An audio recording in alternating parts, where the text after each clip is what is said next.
안녕하세요. 오늘도 들러주셔서 감사합니다. 새벽에 들려주는 옛 이야기 시작하겠습니다. 비린내가 마을을 뒤덮었다. 포구에서 불어온 짠내나는 바람엔 젓갈 냄새와 삶의 고단함이 실려 있었다. 장터 골목어기, 소금단지 옆에서 점례의 거친 목소리가 울려 퍼졌다. 자자, 이놈 좀 보고 가시구려. 오늘 아침 새벽에 갯가서 건진 생새우여. 갓절여 항아리에 담았는디 이만한 젓갈 또 어디 있겠소? 거친 손엔 막 퍼낸 새우젓 한 덩이 들려 있었고 굳은 살 벤 손끝에선 젖국이 뚝뚝 땅바닥으로 흘러내렸다. 점례는 혼이 난 지 몇 해 되지 않아 바다로 나간 남편을 잃었다. 고깃배 하나와 함께 바다가 삼켜간 것이다. 그날 이후 점례는 아이를 등에 업고 포구에 나섰다. 새벽마다 살얼음 낀 물에 손을 담근 젓갈을 뒤적였고 젖도 안 나오는 가슴을 어루만지며 울음을 터뜨리는 아이 입에 손가락을 물려가며 일했다. 잠을 줄이고 밥을 굶으며 그렇게 억척스레 하루하루를 버텨낸 여자였다. 그런 점례를 보며 장터 안악들이 말했다. 아이고 한수 어매야. 하루 종일 그 짠내 나는 젓갈 퍼담고 밤에는 또 등불 밑에서 젓갈 담그고 저러다 사람 먼저 쓰러지겠어. 글쎄 말이여. 독하다 독해. 저 얼굴 좀 봐. 피곤해서 눈이 퀭해졌자녀. 그러거나 말거나 점례는 칼을 손에서 놓지 않았다. 우리 아들 한수, 내가 무슨 일이 있어도 나 같은 팔자는 안 물려줄라요. 저놈만큼은 글 공부시켜서 서리빨 같은 세상에 대가리 안 숙이고 살게 해줄 텐께. 그녀에겐 단 하나, 이 한수, 그 이름 석자가 세상의 전부였다. 가난은 피할 수 없었지만 굶는 맘만은 대물림하고 싶지 않았다. 지긋지긋한 가난을 발로 걷어차듯 점례는 하루도 쉬지 않고 젓갈을 퍼담았다. 장터 한쪽 젓갈 항아리 틈 사이 나무 판자 하나를 덩그러니 올려 글을 외우던 아이가 있었다. 바로 점례의 아들 12살 한수였다. 햇살은 아직 비린내 속을 떠돌았고 한수는 그 틈에서도 글을 외웠다. 그 모습을 본 장터 사람들은 지나가며 한마디씩 거들었다. 저 녀석도 저기 앉아있구먼. 서당도 안 다녔다던디. 아따, 저놈이 책귀신이요. 혼자 천자문 다 뗐다는디 뭐. 그 모습을 지켜보던 점례는 입꼬리를 슬며시 올리자 그 옆에서 생선을 손질하던 안악이 감탄을 터뜨리며 말했다. 점례야. 젓갈 팔던 네 손에서 과거 급제한 인물이 나오는 거 아니여? 이 장터 바닥서 그런 일 터지면야 가뭄에 콩나도 놀라 자빠질 판이제. 점례는 피식 웃더니 생선살 한 토막을 내려치며 말했다. 지가 날 닮아봐야 글귀 한 줄 못 외웠을 거고 지애비 닮았음 바다로 나갔겠지. 허지만 말이여. 그놈 머릿속엔 글자가 살고 있은께 내 그거 하나 믿고 사는겨. 나무 판자 위 비린내 밴 손에 낡은 책 한 권을 꼭 안은 채 한수는 또박또박 글자를 짚어나갔다. 그때였다. 장터 어귀에선 아이들 웃음소리가 오르내렸다. 하지만 그 웃음은 곧 조롱과 손가락질로 뒤바뀌었다. 저기 도둑년 딸이다. 6살 옥수는 장터 돌담 밑에 쪼그리고 앉아 있었다. 누더기 치마자락을 꼭 움켜쥔 채 땅바닥만 내려다보던 옥순에게 어느새 돌멩이 하나가 날아들었다. 네 애미가 남의 집 엽전 훔쳐 달아났다더라? 피는 못 속이지. 에이, 이 도둑년. 아이들이 쏟아내는 말들은 아직 글자도 채 익히지 못한 옥순의 가슴을 비수처럼 파고들었다. 그 순간 더 큰 돌 하나가 휘익 날아와 옥순의 이마를 정통으로 쳤다. 이마가 갈라지며 선홍빛 피가 줄줄 흘러내렸고 옥수는 그 자리에 고꾸라졌다. 좌판 옆 책을 읽던 한수는 웅성이는 소리에 고개를 들었다. 누군가 쓰러졌다는 말에 그는 곧장 책을 덮고 자리에서 일어섰다. 거참, 또 그러고들 있구나. 그는 아이들 사이를 헤치고 옥순에게 다가갔다. 피로 젖은 이마, 바닥에 흩어진 조약돌, 그리고 치맛자락을 꼭 쥔 채 덜덜 떨고 있는 손. 니 괜찮으냐? 옥수는 울지도 않은 채 말도 없이 그저 조용히 고개만 숙이고 있었다. 한수는 조심스레 주머니를 뒤적였다. 그리고 낡은 헝겊 손수건 하나를 꺼내어 옥순의 이마 위에 천천히 올렸다. 자, 이거 이마에 대고 있어라. 그 말에 옥수는 흠칫 고개를 들었다.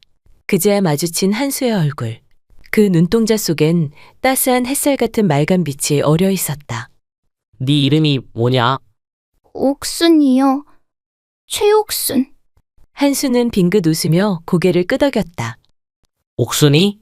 앞으론 바보같이 가만히 있지 말고 니도 한 번쯤은 돌을 던져야지. 조용히 건넨 그 말에 옥순의 입가가 삐죽 일그러졌다. 울음을 삼키던 입술이 떨리더니 끝내 그 조용한 틈 사이로 눈물이 흘렀다. 그날 이후 도둑년의 딸과 젓갈장수의 아들, 두 아이의 인연은 그렇게 시작되었다. 며칠 뒤 장터 한켠. 그 틈새에서 낡은 치마를 끌고 쪼그려 앉아 있는 한 아이를 보며 안악들이 수군거리기 시작했다. 저기 저 아가 도둑년 딸내미 아니여. 또 돌 맞고 쪼그려 앉아있더라니께. 아이고, 그 집은 지지리도 복도 없지. 지 애미란 년이 남의 집 엽전 훔쳐서 딴 놈이랑 도망갔다잖소. 또 한 명이 말꼬리를 물었다. 아이고, 저년 팔자도 지 애미 닮으면 사나울겨. 지 아비는 술 퍼먹다 바다에 빠져 죽었다잖아. 요즘은 친척집 전전하며 거짓골이라더만. 뼈가 가시보다 더 뾰족한 말들이 점례의 귓가를 조용히 후벼 팠다. 장터 사람들의 수군거림 속에 은빛 전갱이를 썰던 그녀의 손이 문득 멈췄다. 고개를 들어보니 옥순이 기댈 곳 하나 없이 무릎을 꼭 감싼 채로 쪼그려 앉아 있었다. 점례는 한숨을 내쉬듯 말했다. 허참, 저 아가가 뭔 죄라고. 점례는 칼을 다시 들어 생선을 반으로 내리치며 툭 입을 열었다. 애가 무슨 죄가 있간디? 그 애미란 년이 나쁜 년이지. 아가가 뭘 안다고 욕을 먹어야 쓰겄어. 말을 끝낸 점례는 좌판 옆에 놓아둔 삶은 옥수수 하나를 집어들고 옥순에게 다가갔다. 아가야, 그림자처럼 다가온 점례가 말없이 옥수수를 쥐어주며 옆에 와 쪼그려 앉았다. 에이구 이거나 묵어. 아짐이 한소 쪘다. 배는 채워야지. 그래야 눈물도 덜 나지. 옥수는 눈을 들어 점례를 바라보았다. 배는 고르면 안 되는 기라. 사람이 아무리 서러워도 말이여. 그리고 다시 좌판으로 돌아가 칼을 들고 생선을 썰었다. 비늘은 햇살 속에 흩날렸고 그날 처음으로 옥수는 자기에게 손 내밀어준 어른이 있다는 걸 알게 되었다. 그로부터 10여 년이 흘렀다. 바닷바람이 마을을 휘감던 그날 장터 끝 골목에 뜬금없는 고함이 터져나왔다. 이 한수가 급제했단다. 뭐라카노? 진짜로? 그 젓갈장수 아짐의 그 아들 말이가? 마을 전체가 발칵 뒤집혔다. 포구에서 젓갈 퍼나르던 이들도 장터 좌판에서 생선 썰던 이들도 모두들 그 이름 하나에 숨을 멈췄다. 장터어기 한복판. 점례는 손에 들고 있던 젓갈 바가지를 와르르 쏟아버렸다. 뭐라고? 우리 한수가 급제를 했다고? 그 말을 들은 순간 그녀의 두 다리는 털썩 장바닥에 주저앉았다. 한참을 멍하니 앉아있던 점례는 서서히 얼굴을 감싸지더니 마침내 입을 틀어막은 채 엉엉 울음을 터뜨렸다. 내 새끼, 네가 해냈구나. 이 못난 어미를 양반 어미로 만들어줬구나.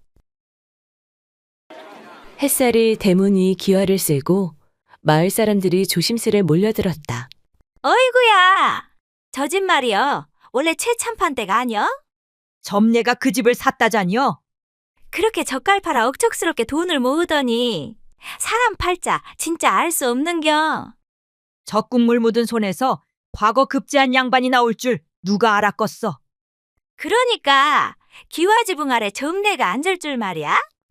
기와지붕 위로 떠오른 둥근 달빛이 마당에 서 있는 점례와 한수의 어깨 위로 고요히 내려앉았다. 한수야, 이제 너는 젓갈 파는 계집년 아들이 아니여. 과거 급제한 양반 한수, 그게 네 이름인기라. 이제 진짜 기와집 대문 열고 드나드는 사람 된 거여. 양반 놈들이 뭐라 쑥은대든 그 놈들이 네 앞에서 고개 숙일 날이 올 게다. 기와 마당에선 한수는 고요히 무릎을 꿇고 점례를 향해 깊이 절을 올렸다. 다 어머님 덕입니다. 저 하나 믿고 그 어려운 세월을 이겨내 주신 건 어머님이셨습니다. 한수는 고개를 들고 잔잔한 미소를 머금은 채 말을 이었다. 새우젓 비린내 벤손으로 그 손 덕분에 제가 이 자리에 섰습니다. 그 말에 점례의 입꼬리가 살짝 떨렸다. 숨을 삼키듯 한숨을 들이마시며 그녀는 천천히 등을 돌렸다. 기와 대문 앞, 햇살에 반짝이는 새 기와지붕을 한참 올려다보던 점례는 문득 하늘을 바라보며 혼잣말을 꺼냈다. 당신 하늘에서 보고 있어? 나 이제 여한이 없구만요. 당신 간 날부터 하루도 마음 편한 날이 없었는디. 이제사 좀 웃어도 될란가 몰라. 점례의 두 눈에는 어느덧 햇살보다 더 반짝이는 눈물이 고여 있었다. 며칠 뒤 기와집 안채 마루. 점례가 장동 옆에 앉아 장을 뒤적이고 있는데 문 앞에서 익숙한 목소리가 들렸다. 어머님, 인사드릴 사람이 있습니다. 점례가 고개를 돌리자 한수가 고운 한복 차림의 젊은 여인과 함께 서 있었다. 여인은 고개를 깊이 숙인 채 말이 없고 한수는 다소 긴장한 얼굴로 입을 열었다. 제가 혼인을 허락받고 싶은 아가씨입니다. 점례는 눈을 휘둥그레 떴다. 아니 뭐라고? 혼인? 갑자기 그게 무슨 말이냐? 도대체 누군고 이 아가씨가? 점례는 서둘러 고개 숙인 여인을 향해 다가섰다. 그런데 그 낯선 듯한 모습이 왠지 모르게 낯이 익었다. 점례는 한참을 눈을 가늘게 뜨고 쳐다보다가 천천히 입을 열었다. 어디서 본 얼굴 같은디? 혹시 처자 내 모르겠는가? 그 말에 여인이 조심스레 고개를 들었다. 그 순간 점례는 눈을 크게 뜨고 한 발짝 뒷걸음질 쳤다.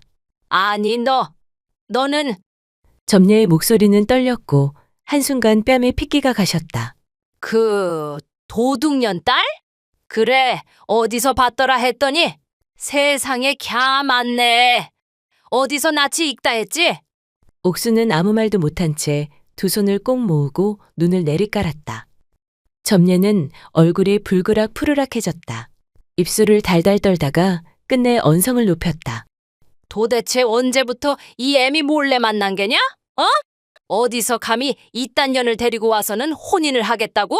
한수가 당황한 얼굴로 입을 열려 하자 점례는 손을 휘젓고 더 큰 소리로 덮어씌웠다. 이제 너는 상놈 자식이 아니라 양반이란 말이다. 젓갈 팔아 겨우 입에 풀칠하며 사람들 눈 흘기는 것도 참고 그 짠내 벤손으로 네 책 싸주고 글 공부시켰구마는. 근데 고작 이런 애를 며느리로 들이겠다고 내가 그 고생하며 너를 키운 줄 아느냐? 도둑질한 애미에 술 퍼먹다 죽은 아비? 그 집안이 무슨 인연이라고? 옥수는 고개를 숙인 채 눈을 질끈 감았다. 한수는 그 옆에서 이를 악물고 한 걸음 앞으로 나섰다. 어머님, 저희도 힘들게 살아왔지 않습니까? 이 아이는 죄가 없습니다. 그러니 불쌍히 여겨주시고 한 번만 너그럽게. 그 입 다물어라 이놈아. 천하의 배은망덕한 놈 같으니라고. 전현이 도둑년 딸이라는 거? 동네 사람들 모르는 이가 어디 있단 말이냐? 이게 무슨 망신살이냐 참말로. 점례는 손에 들고 있던 국자마저 땅에 내팽개쳤다. 그토록 인정 많고 속정 깊던 점례도 아들이 옥순을 데려오는 순간에는 여느 시어머니와 다를 바 없었다. 기와지붕 위로 붉은 노을이 스며들고 있었다. 점례는 마루 끝에 앉아 가슴을 치며 눈물 젖은 숨을 꾹꾹 삼켰다. 늦은 밤, 점례는 안방에 등지고 누워 있었다. 며칠째 밥도 제대로 삼키지 않고 앓는 소리만 흘렸다. 그런 방 안으로 한수가 조심스레 들어섰다. 저 어머님께 드릴 말씀이 있어 이리 왔습니다. 옥순이와 꼭 혼인하고 싶습니다. 나가라. 더는 듣기 싫다. 제발 한 말씀만 들어주십시오. 그 아이 어릴 적부터 손가락질 받고 지 집도 없이 친척 집을 떠돌며 살았습니다. 남의 집에 들어가 꾸준히 일하며 사람 구실도 못하고 살았던 가엾은 여인입니다. 그래서 이름값도 못하는 그 천한년 하나 구하자고 혼인을 하겠다는 게냐? 왜 하필 그년이냐 이 말이다. 내가 너를 어떻게 키웠는데 내 손에 젖국물 마르지 않게 모은 돈으로 네 기와집 사주고 과거 붙여서 양반 만들어 놨더니 데려온다는 계집이 그년이냐? 저도 어머님 손에 젓갈 담그며 자랐사옵니다. 그 손 한 번도 탓한 적 없사옵니다. 옥순이도 가진 건 없지만 그 마음만은 누구보다 따뜻한 아이입니다. 어머님이 절 품어주셨듯 소자도 그 아이 곁을 지키고 싶사옵니다. 그제야 점례의 어깨가 천천히 떨려왔다. 등을 보인 채로 한참을 숨죽이던 점례는 소리 없이 눈물을 떨구었다. 그리하여 끝내 한수의 고집을 꺾지 못하고 점례는 혼인을 허락하고 말았다. 하지만 옥순을 마주할 때마다 점례의 입에서는 모진 말이 먼저 튀어나왔다. 이게 밥상이라고 올린 거냐? 무는 입에서 아삭대고 국은 맹물보다 못하구먼. 점례가 숟가락을 내려놓고 혀를 차며 말했다. 밥상 하나 제대로 못 차리는 걸 보니 애미 없이 자란 티가 그냥 줄줄 흐르네. 밥상 하나에서도 천한 냄새가 확 풍기자녀. 점례는 날끝마다 옥순의 집안사, 과거사를 들먹였다. 옥순은 말없이 그저 고개만 숙인 채 조용히 상을 물리고 다시 부엌으로 들어갔다. 뒤두물 물은 볕이 안 들어서 장독대 앞 우물물 쓰라 했잖냐? 대체 말을 몇 번을 해야 알아듣는겨? 네 귀에는 사람 말이 안 들리냐? 입 한번 뻥끗 안 하고 꿔다 놓은 보리자루요? 아니면 바보요? 나 원 속 터져서. 한수는 가시돋친 말들을 쏟아내는 어머니를 보며 조심스레 입을 열었다. 어머님, 그리 모질게 하실 것까진 없잖습니까? 모질다니? 내가 2년을 며느리로 들이기까지 어디 속 한번 편했던 날이 있간디? 그날 밤 한수는 바느질하던 옥순의 손을 조심스레 잡았다. 그 손은 거칠고 여기저기 멍이 들어 있었다. 가만히 손을 감싸진 채 한수가 낮은 목소리로 속삭였다. 옥순아, 말씀은 거칠어도 속정은 깊은 분이시니 어머님 말씀은 너무 마음에 두지 말거라. 그러자 옥순이 천천히 고개를 저으며 한수의 손등이에 자기 손을 포개었다. 아닙니다, 서방님. 어머님이 이리 받아주신 것만 해도 감사한 마음뿐이지요. 그날 밤 한수는 옥순의 손을 꼭 쥔 채 오래도록 잠들지 못했다. 어느 날 해가 기울 무렵 한수는 종이와 붓을 내려놓고 기침을 삼키듯 입을 가렸다. 피 맺힌 가래가 손수건에 얼룩졌다. 그는 조용히 그것을 접어 품에 감췄다. 그날 이후 한수의 병세는 눈에 띄게 깊어졌다. 며칠째 밥숟가락도 잘 들지 못하고 밤마다 지독한 기침에 잠을 이루지 못하는 날이 잦아졌다. 옥수는 조용히 그 곁을 지키며 죽을 쓰고 찜질을 하고 이마에 식은땀을 닦았다. 약방에선 허파가 약해졌다더이다. 한약도 다려왔어요, 서방님. 그녀의 말에 한수는 억지로 웃었다. 이 몸 하나 지키자고 네가 이 고생을 다 하네. 점례는 멀찍이서 그 광경을 지켜보다가 결국 내뱉고 말았다. 이래서 여자는 참말로 잘 들여야 하는 게다. 복도 없는 년이 이제는 지 서방까지 잡아먹고 있으니 네 몸 이 모양 이 꼴 된 거 다 2년 탓이 아니면 뭐겠느냐 말이다. 어머님, 옥순이 놀라 고개를 숙였고 한수는 애써 목을 세웠다. 그만하세요. 제가 아픈 게 왜 옥순이 탓입니까? 입 다물어라. 내가 네 키우느라 그 고생 다 했는데 이제 와서 병든 네 꼴이나 보자고 했나? 이게 다 그 계집 복 없는 팔자 때문이다. 옥수는 말없이 그저 고개만 떨궜다. 그날 밤 그녀는 찬물에 손을 담그고 다음날 다릴 약재를 손질했다. 점례가 욕을 퍼부을 때도 이웃들이 수군거릴 때도 그녀는 단 한 번도 한수 곁을 떠나지 않았다. 허나 옥순의 지극한 정성에도 점례에 애타는 마음에도 한수의 몸은 날이 갈수록 쇠약해져만 갔다. 맑던 목소리는 어느새 피 섞인 기침으로 바뀌고 젊은 선비의 방 안은 한숨과 신음이 점점 더 오래 머물렀다. 약 한 첩이라도 더 지어야 되겠어요. 한양 약방에서 쓰는 인삼이 좋다 했으니 다녀오겠습니다. 새벽 전에 돌아올게요.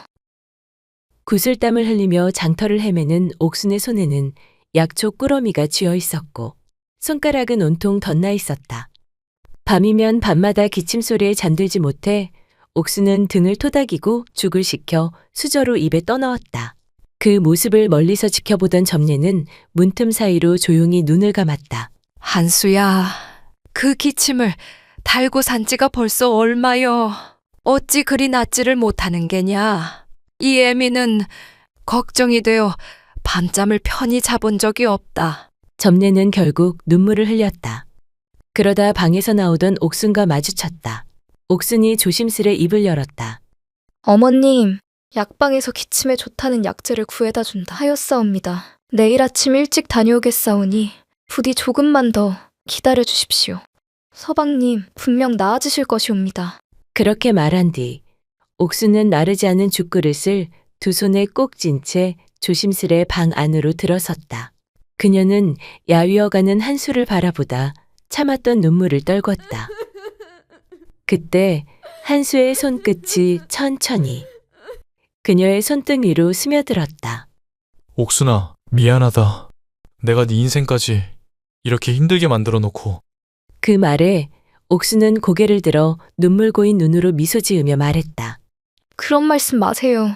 전 서방님이 계셨기에 지금까지 버틸 수 있었던 겁니다. 부디 어머님 생각하셔서 얼른 일어나셔야지요. 그 순간 살며시 열린 문틈 사이에서 그 모습을 지켜보던 점례의 두 눈에 눈물이 뚝 하고 떨어졌다. 그 눈물 너머로 자신을 돌볼 틈도 없이 아들의 병간호에 지쳐가는 옥순의 모습이 선명히 들어왔다. 그제야 점례는 깨달았다. 그동안 자신이 쏟아낸 날선 말들이 그 어린 여인의 어깨에 얼마나 무겁고 얼마나 깊은 상처로 내려앉았을지를. 바람이 서늘했다. 늦가을 기운이 스며든 방 안은 호롱불 하나만이 깜빡이고 있었다. 한수는 거의 말이 없었다. 가슴 깊은 곳에서부터 올라오는 기침에 말끝마다 피가 섞였다. 그의 손을 꼭 쥔 점례는 눈시울을 붉히며 낮게 속삭였다. 한수야, 이겨내야지. 곧 봄이 올 거다. 봄 되면 이 어미랑 내과에도 가고 들꽃핀 대로도 가자. 일만 하며 살아온 죄로 네 손 한번 붙잡고 밖에 나가본 적도 없지 않냐. 점례는 참았던 울음을 터뜨리듯 뱉어냈다. 이 어미가 젓갈 팔아 모은 돈 다 네 신분 바꿔주고 기와집 사주고 양반 만들어주면 그럼 됐다 싶었다. 너만 잘 되면, 너만 잘 살면 이제 웃을 날만 남았다 싶었는데 왜 네가 이러냐? 왜? 점례는 떨리는 손으로 한수의 이마를 쓸어내렸다. 한수는 마른 입술을 달싹이며 힘겹게 말을 이었다. 어머니, 죄송합니다. 일이 걱정만 끼쳐드려서. 저는 늘 어머니께 짐만 된 것 같아 마음이 아팠습니다. 어머님께서 젓갈을 담그시며 그 비린 손으로 저를 길러주실 적에도 그 손이 세상 무엇보다 따뜻하다고 여겼사옵니다. 그저 한 번이라도 어머니 손 꼭 붙잡고 한양 구경 한 번은 꼭 시켜드리고 싶었사온데 이 못난 자식 용서하십시오. 한수는 숨을 고르듯 눈을 감았다가 다시 천천히 떴다. 어머니, 옥순이 너무 미워하지 마세요. 저보다 더 고된 길을 걸어온 아이잖습니까? 그는 미소를 띤 채 어머니의 손등을 느리게 문질렀다. 고마웠습니다. 이렇게 저를 키워주셔서 정말 고맙습니다, 어머니. 그리곤 눈물에 젖은 옥순을 바라보며 마지막 말을 남겼다. 옥순아, 울지 마라. 행복하게 해주겠노라 데려와 놓고 미안하다. 우리 어머니 부디 잘 부탁한다. 그 말과 함께 한수는 조용히 눈을 감았다. 숨이 아주 조용히 멈췄다. 한수야, 제발. 눈 한 번만 딱 떠보자. 응? 이 어미가 아직 다 못해줬다, 내 새끼야. 이 어미, 너 없이 어떻게 살라고 이러느냐, 이놈아. 점례는 한수의 가슴에 얼굴을 묻고 그토록 울지 않던 여인이 들꽃처럼 꺾인 울음을 쏟아냈다. 그렇게 한수는 그날 새벽 조용히 세상을 떠났다. 책상 위엔 손때 묻은 책 한 권, 그리고 옥순이 준비해 놓은 약초 꾸러미가 남아 있었다. 차가운 흙 위에 작은 비석 하나가 덩그러니 놓였다. 그 앞에 옥수는 무릎을 꿇고 앉아 가만히 머리를 조아리고 있었다. 그 뒤로 점례가 조용히 다가왔다. 한참을 말없이 서 있던 점례는 무겁게 입을 열었다. 한수야, 너는 내 전부였는데 그래서 옥순이를 미워했다. 자꾸만 너를 뺏긴 것 같아서. 이 어미가 참 못났어. 점례는 무릎을 꿇었다. 두 손을 모은 채 고개를 떨궜다. 옥순아, 미안하다. 이 어미가 참말로 못된 짓만 했구나.